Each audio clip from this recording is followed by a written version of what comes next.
Hello everyone, welcome to our channel. আজকে বানাবো white sauce pasta. তো তার জন্য জল গরম করতে দিয়েছি। তো হালকা উষ্ণ যেই গরম হয়ে গেল তখনই সঙ্গে সঙ্গে আমি কিছুটা পাস্তা ঢেলে দিলাম।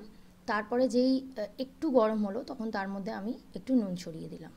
তো কমপ্লিটলি যখন জিনিসটা ভালো করে সেদ্ধ হয়ে গেল তখন আমি এটাকে স্টেইন করে রেখে দিলাম। তারপরে কি করব, আমরা একটু হোয়াইট সস, যে পাস্তা যেহেতু বানাবো সেই সসটা আমরা একটু বানিয়ে নিই। তার জন্য উইন গ্রিনের চিজি সস আমি একটু বাটির মধ্যে নিয়ে নেবো, আর তার সাথে নেব আমুল চিজ। আমি কিছুটা পরিমাণে চিজি সসটা নিলাম, কারণ সেটাকে আমি একটু জল দিয়ে পাতলা করে নেবো, আর তার সাথে কিছুটা আমুল চিজ এর মধ্যে টুকরো টুকরো করে দিয়ে দেবো।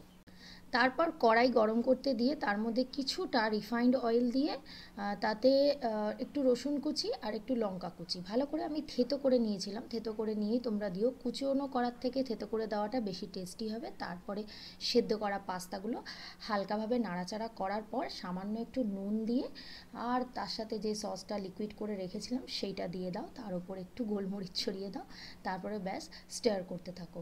দেখো নাড়তে নাড়তেই কিন্তু জিনিসটা গাঢ় হয়ে যাবে, তখনই তোমরা তোমাদের মতো করে পরিবেশন করে নাও। আমি পরিবেশন করেছিলাম এর সাথে একটা ডিম সেদ্ধ আর গার্নিশিংয়ের জন্য একটা ধনেপাতা কুচি, আর তার সাথে একটুখানি চিলি ফ্লেক্স আমি ওপর থেকে ছড়িয়ে দিয়েছিলাম দেখতে আরও সুন্দর লাগার জন্য। তোমরা বলো রেসিপিটা রান্না করে তোমাদের কেমন লাগলো, জানাতে কিন্তু ভুলো না। Thank you so much.